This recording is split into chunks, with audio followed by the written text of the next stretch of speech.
你有没有发现，有些东西真的很难用科学去解释？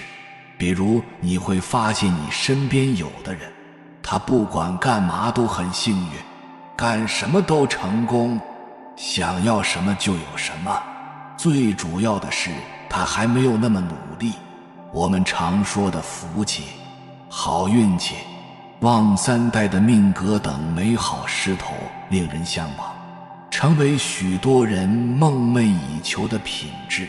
其实每个人都有机会拥有这些，只是在于懂得方法的人掌握了要领，而未实现的人则未能掌握其中的奥秘。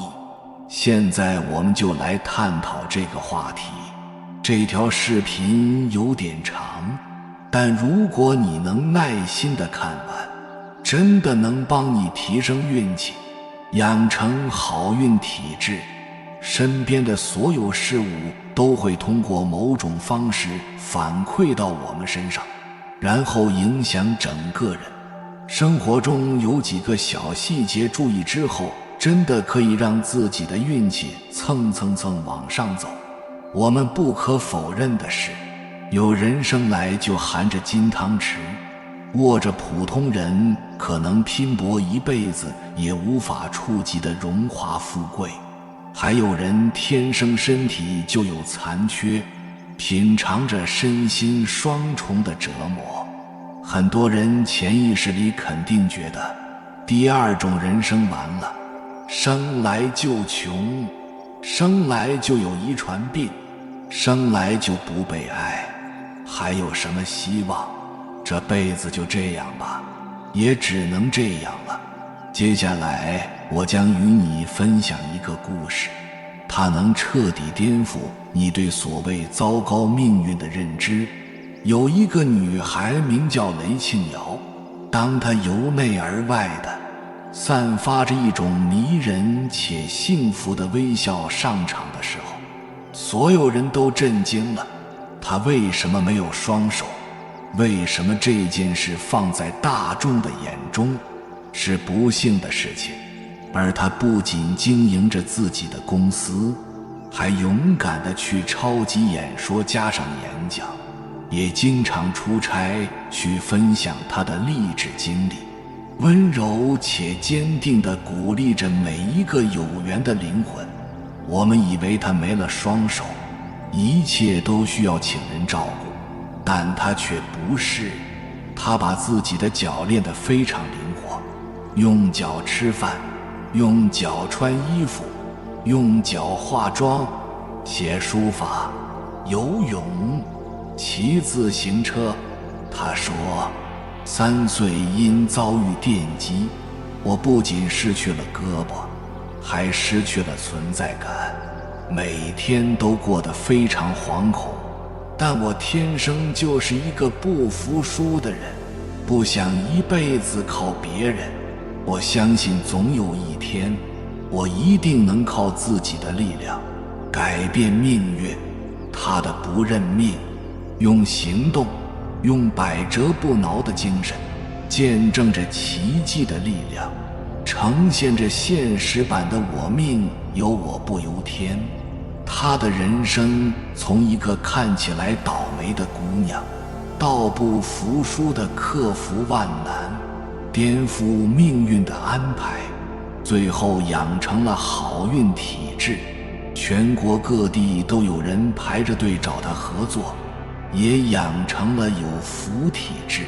每一个见过她，和她有互动的人，都感觉身心被滋养着。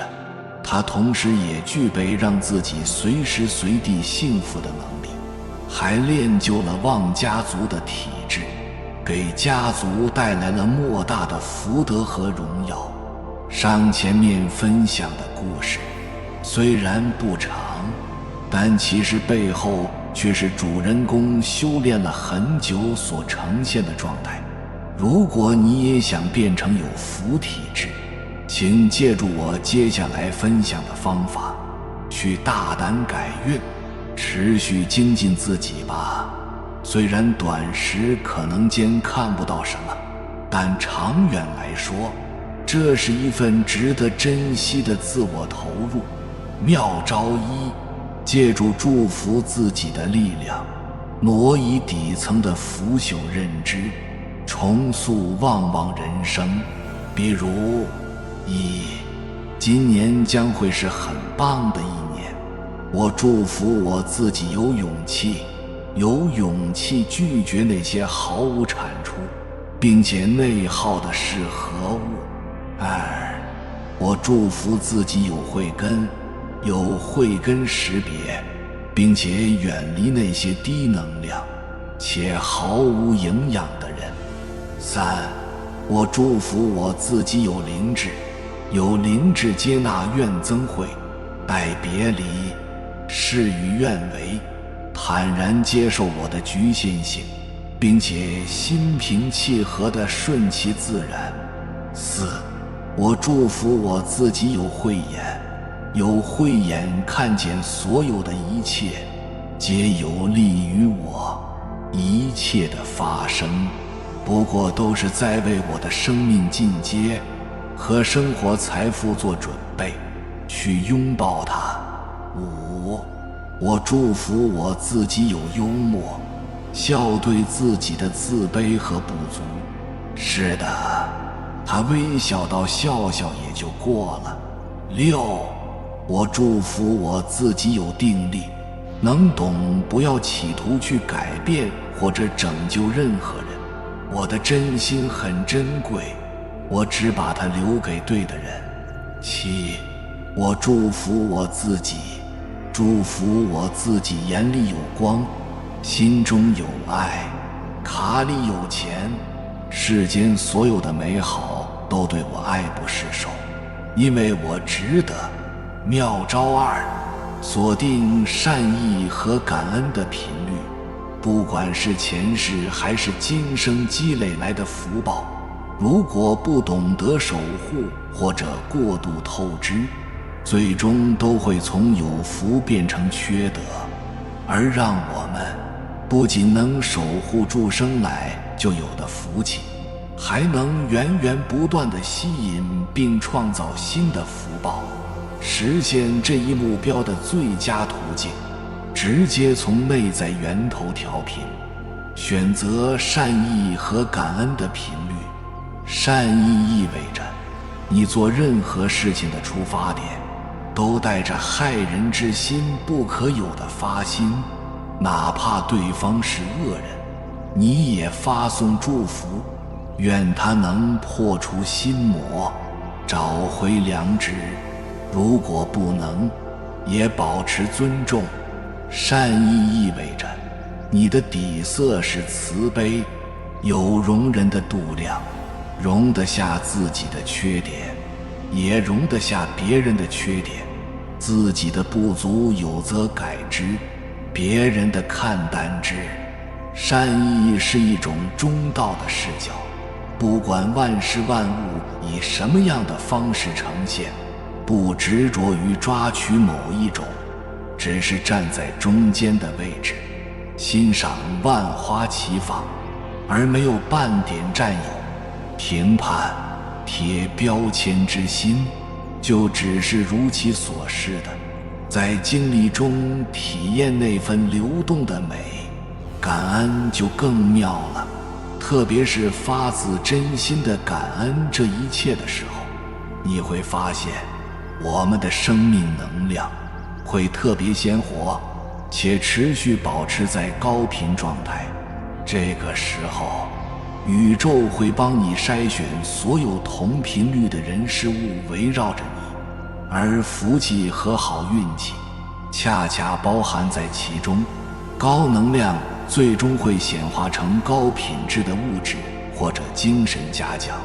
感谢你能看到这里，不要着急离开，接下来的内容非常精彩，我将与你揭秘福报到底从何而来，以及提升福气的秘密。如果你能静下心来看到最后，一定会明白如何才能福德因缘深厚，功德圆满。逢年过节，家家户户都要贴一个字，人们总是喜欢倒贴福字，表示福到了。这个福到指的是什么呢？其实就是福报。一个人的福报会报在5个上头。老祖宗已经给我们讲的叫五福临门。第一个叫长寿，长寿是不能用金钱来计算。有很多得了绝症的人，他愿意倾家荡产，把自己延寿1年。所以你说人的长寿值多少钱？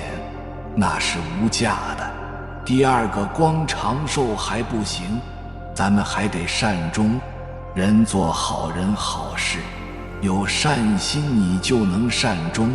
我们发现自古以来，大凡的高僧大德，他们的死通常怎么死的呢？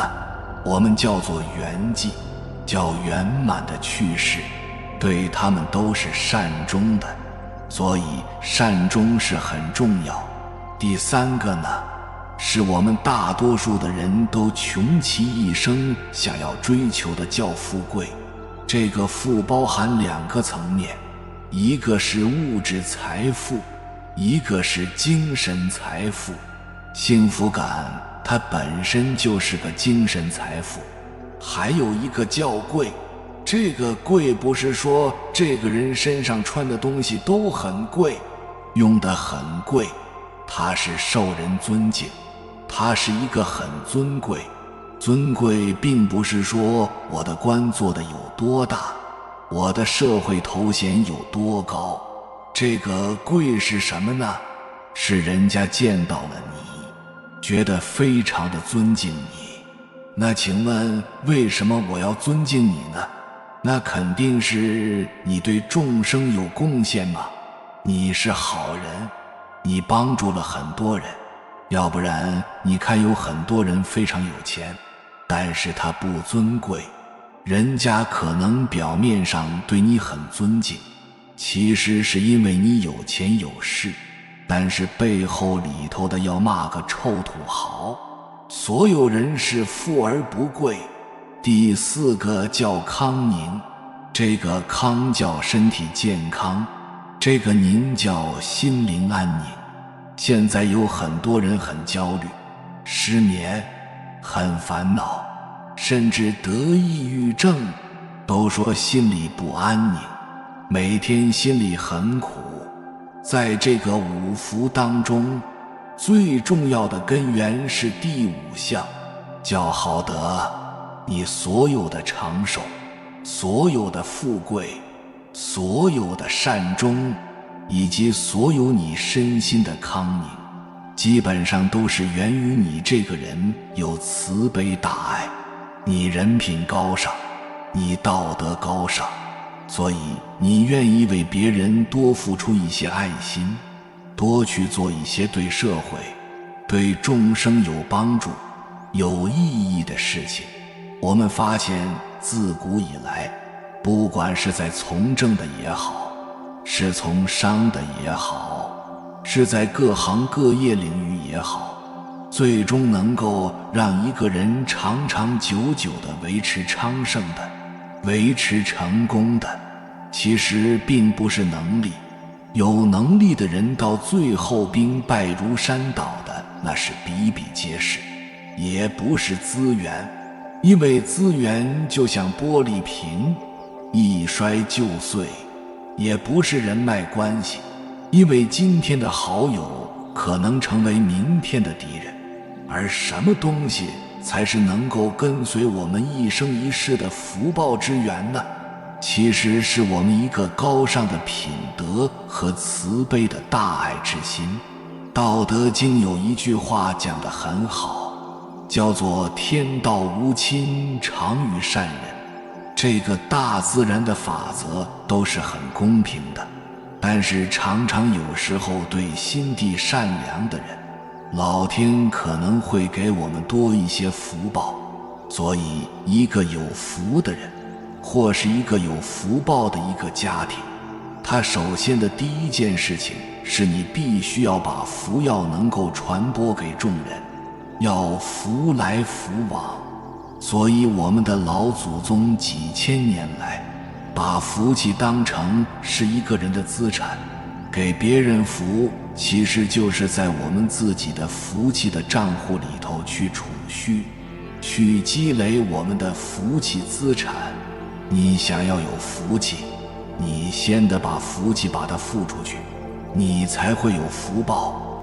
世间人总是如此热忱于求富，福气是多数人都想获得的，但却很难一直处在幸福快乐的状态中。很多人认为好的福气是需要不断去求取，但事实上真正的好福气是要通过自己的修行和努力去获得的。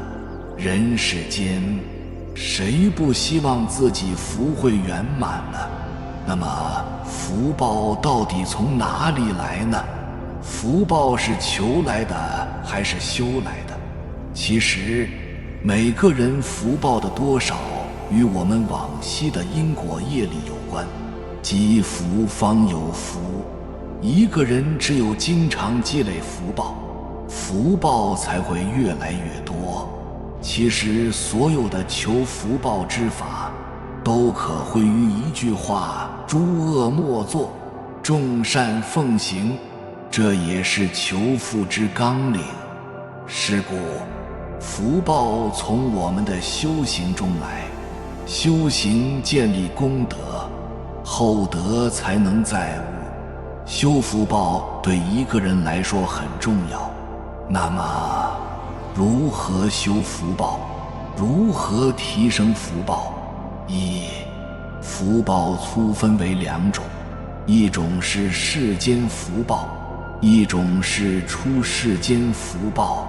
世间福报包括了身体健康、家庭和睦、子女孝顺、名望地位、富贵荣华、聪明才智等各方面的得益。很多人不知道自己出生就拥有的福报，是往昔所积累的福德之因，今生的结果是取之有限的。如果不好好珍惜，不懂得惜福，很快会用尽。一个人的福报好比一张储蓄卡，我们存进多少福报，相应就享受多少。如果经常去提取而不续存，钱就会逐渐减少，终有一天会用完。珍惜福报的人懂得珍惜，善用现有的福报，更明白积累福报资粮，让福报不断增长。而不珍惜福报的人，只会损耗、浪费福报，福报自然就减少、枯竭。就像是家中的鲜花，你越是精心灌溉、培育，它会悠然绽放。你若是放任自流、粗暴对待，它可能很快枯萎，零落成泥碾作尘。在知福、惜福的基础上，我们种福、培福、广行布施、持戒等善行，恭敬供养三宝，在有象征着布施的基础上，进而追求圣意的无相布施，把自己锻炼成一个无私利他的修行人。这样福报自然会大大增长，源源不断。友善待人，古语有云：天道无亲，常与善人。善良、友善是每个人应该具备的品质。友善待人是指心地善良，与人为善，以良好的心态处理人际关系。友善待人可以招来更多的好运和好缘分，因为人心向善，自然能获得更多人的喜爱和信任，让关系更加融洽和谐。所以要做好与人的交际，就要保持一颗平和、善良、宽容的心态，少生气，少与人争执，多与人和解，友善待人。同时也要避免尖酸刻薄的批评话语，多说令人舒服愉悦的话，处理好人际关系。这样的人，人缘更好，也更容易获得幸福。友善待人也需要积极为他人做好事，既可以为他人解决实际问题，也可以在心里默默地祝福他们，祝愿他们幸福美满。善行积善，积德行善，愿自己快乐，祈愿他人幸福。这样的人才能拥有真正的好福气。善待自己，人生不只是为别人而活，同时也是为自己活着。因此，善待自己是很重要的。我们应该懂得爱自己，接纳自己，珍视自己的生命和人生。善待自己需要我们接受自己的不完美之处，珍惜身体和心灵的健康。只有身心愉悦、极其坚强的人，才能拥有真正的好运，才能得到来自自然和社会的好处理，才能走自己想走的路，去完成自己的理想。同时，善待自己也需要坚守自我原则，对自己的人生不断创造和追求进步，追求快乐并享受生活。只有做到这些，我们才能真正拥有好的福气。当我们爱自己的时候，我们才能更好地爱那些身边的人，让他们也感受到幸福和快乐。做好事业，我们需要知道自己适合什么，喜欢什么，然后向这方面努力。做好事业不仅是为了赚钱，更是为了实现自我价值，获得幸福和自我满足感。做自己热爱的事业，不断提高自己的素养和能力，不论是在经济上、精神上、调试情绪上，都能得到很好的满足感，也能让我们更加有决定自己人生轨迹的能力。除了通向财富的道路以外，选择自己喜欢的事业也是一条走向幸福的大道。有了自己真正的事业，不只是让自己有了饭碗，有了生活支持，更是快乐和满足的来源，是我们人生追求福气的重要途径。或惜福所倚，福兮祸所伏。人生没有永远的顺境，也没有永远的困境。命自我立，福自己求。人人都希望自己是个有福之人，福气多多，福气满满，事业有成，爱情美满，一生顺利。但是人的福报不是天定的，而是自己修来的，更不是求来的，而是自己积来的。你种下什么因，便会收获什么果。有供养就会有福报，只要心虔诚，一切都会有。福报是你在人世间所修得福，福到了生活才能蒸蒸日上。福气求不来，我们都习惯去求富，却不知福报不是求来的，而是修来的。一个人若是不能断除恶念恶行，再多祈求也无用。好的福报都是通过虔诚的善心而得，而不是简单的花钱买来的，不是在佛前燃几炷香火得来的，不是在菩萨面前磕头求来的，而是用心做善事，积福的来的。世间万物都是有因果的，无论是灾祸还是福报，都与自身的修为有密切的关系。我们过去所经历的，以及现在所拥有的一切，无论是吉凶祸福，都是曾经自己修来的。人生一辈子，不应该只想着依靠谁，更不能去依靠求佛，给自己求福气。其实求佛求菩萨还不如求自己，因为你才是自己人生的主人，能为自己负责的永远只有自己。而世间的一切得失成败都离不开因果，善恶中有报，每个人的善恶行为都深深影响着自己的一生。做人有善心就有福，福往者福来，福气自己修。道德经中说，天道本身并没有偏向谁，但是绝对会偏爱善良的人。没有积福的人，就是天天奔忙也发不了大财。该花的花，该用的用。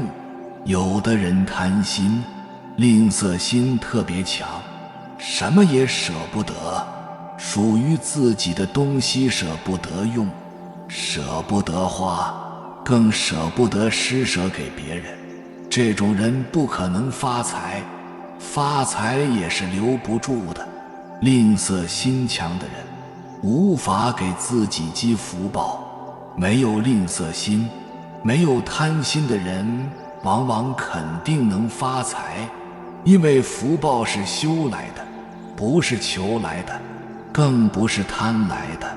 有的人到处求，什么都贪，都变成了贪心的奴才了。有些人找借口，为了生存，为了生活，贪得无厌，但是最终还是无法好好的生存，因为他的行为没有给自己积福，而是饥饿。人在做，天在看，你的善心、善行都是能被感知、被受用的。所以一个人要经常反省自己的行为，常做好事，不为恶行，这样才能为自己求来福祉。以积小善而开始，天下难事必作于易，天下大事必作于细。所以不要轻视小恶，以为没有罪过。小恶慢慢积累起来，足够毁掉一生。同样，勿以善小而不为，从小事开始做起，慢慢积累下来，心态自然就会变了。成年累月，你的人生也会改变的。用一颗善心去宽待每一份情谊，用一颗宽容的心感恩对待每一位朋友，用一颗理解之心真诚对待世人，用一颗仁爱之心温柔善待亲人。做人多行善，福必尽。做了善事，也许不会在付出后立刻就回报给你，但是当一份善因传递出去的时候，就已经悄悄播下了福报的种子。俗话说，积善之家必有余庆，积不善之家必有余殃。这世上没有无缘无故的吉凶祸福，一切福报灾祸都是自己修来的，命由己造，种下的恶因也只能自食其果。三，智慧源于学习和实践，懂得福报，才能修福报。常有人说，某人福报真好，家世显赫，子孙优秀，夫妻恩爱，为什么他能如此美满又幸福，而我却什么都没有呢？是不是上天偏心，将世间所有的福报都给了他？福报不是上天赋予的，也不是别人赠予的，而是靠自己修来的。大多数人被所谓的命运束缚，但是有2种人的命运是变化的，一种是大善之人，一种是大恶之人。当我们在命运的存折里存下善和爱，福报就会越来越深厚。而一个天生有福的人若行凶作恶，就是在消耗福报，等到福报耗尽，厄运也就来了。福报掌握在自己手中，你若善良慈悲有智慧，福报就会越来越深厚；你若凶恶狠毒又愚痴，福报就会越来越浅薄。想要修福报，提升福报，你必须知道福报源于内心的慈悲、善良和智慧，而不是上天赐予的。只有明白了这个道理，你才能知道如何修福报，如何为自己积累深厚的福报。理解是慈悲的基础。围炉夜话中说，善为至宝，一生用之不尽，兴作良田，百事耕之有余。善良才是世间的至宝，一生取之不尽，用之不竭。善良慈悲的人，不仅能为自己积累福报，还能让子孙后代都得到利益。日常生活中，我们做的每一件事情都会对未来产生巨大的影响。我们现在所做的事情就是在塑造自己的未来。当我们用善良和慈悲对待世间众生时，这种由内而外的光辉不仅会让人间更美好，也会给自己积累深厚的福报。所以，想要修福报、提升福报，首先要让内心的慈悲和善良源源不断地涌向，并且用善良和慈悲对待世间每一个人。那么，这种慈悲和善良如何才能不断涌现呢？清除内心的恶念、残忍、野蛮、暴力、自私等等不良的念头和想法，把伤害对方、欺骗对方、利用对方、戏弄对方，或者以对方的痛苦为乐的念头断除。如此，内心的慈悲和善良才能升起。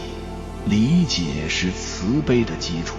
当慈悲心升起后，还要能设身处地去感受、理解别人的苦乐。喜剧，每一个体验过贫穷和匮乏的人，都想追求更富足、更美好的生活，这并不可耻。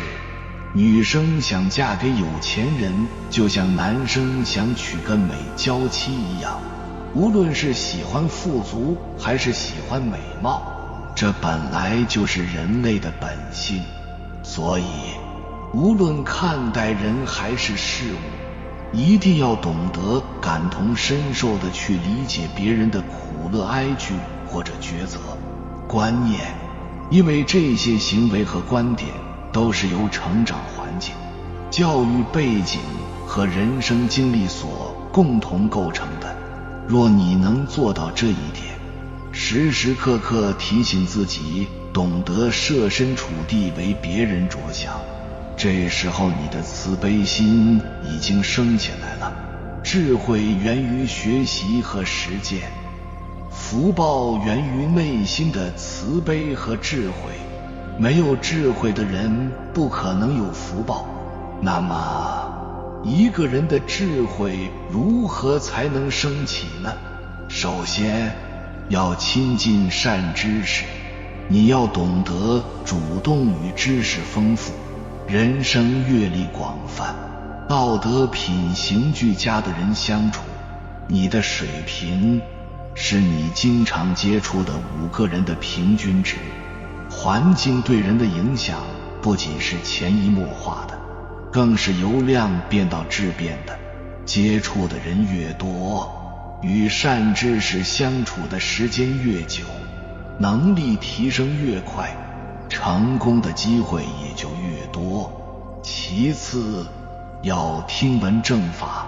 你要知道古往今来那些真正为世人所赞叹、仰慕的人为后代留下了哪些教导，这些教导对世人有哪些作用。比如师尊的教导、庄子的教导、孔子的教导或者孟子的教导，这些人的思想观念在大浪淘沙的历史中保留下来，并被很多人推崇和倡导，必定具有它独特的指导意义。学习古圣先贤的思想观念，理解古圣先贤的教导，这便是听闻正法。最后要如理思维，亲近善知识。听闻圣贤的教导后，要将这些教导记在心中，并能在日常生活中运用和实践。比如大乘经典《无量寿经》中说的：善乎口业，不积他过；善乎身业，不失律仪；善乎意业，清净污染。若一个人能将这3句话记住，并在生活中运用实践，这本身迅速改变自身的言行举止，也能快速地提升自己的福报。所以一个人要想升起智慧，就要多和善知识相处，多学习善知识的教导，并将这些教导运用的实际生活中，慈悲和善良具足，福报自然到来。一个人的福报源于慈悲和智慧，慈悲和智慧是佛学的2大特色。所谓慈能娱乐，悲能拔苦。慈悲能将众生从苦海中解救出来，这个众生就包括自己和他人。拥有慈悲和善良的人，不仅能帮助他人，也能为自己积累深厚的福报。什么世间众生有那么多痛苦和磨难，就是因为他们没有智慧。仁达曾经对弟子说过，人类缺少的是智慧，而不是财富。缺少智慧的人常常会做出愚蠢的事，既伤害别人，也伤害自己。所以一个人想要修福报、提升福报，必须同时升起慈悲和智慧。只有慈悲没有智慧的人，只会是烂好人。翻开近代以来西方哲学家的生平篇章，会发现一个非常有趣的共同点：大多数哲学家都终生未婚。这些哲学家非常有智慧，他们思考的东西大多是抽象的概念，但是他们的慈悲没有同时升起来。这样的人活在概念的世界中，给人一种冷冰冰的感觉。每个人都生活在红尘世界中，需要沾染一点红尘烟火气。理性过度的人往往很难获得快乐。就像夫妻生活中，很多夫妻吵架后，无论有理没理，男子都会选择先道歉。如果按照理性来讲，明明是女子的错，凭什么男子要先道歉呢？有句话说，家是讲爱的地方，不是讲理的地方。若是事事都要证个是非对错，事事都要按照理性来讲，那么世界上大概不会再有夫妻了。只有慈悲和智慧同时升起的人，才能通过修行为自己积累深厚的福报。无论缺少哪一个，都不可能修的福报。有缘之人，感谢你看到最后。如果今天的内容对你有所启发，请你点赞回应，回复一句望上加望。我祝你早日养成有福体质，愿你所愿皆如愿。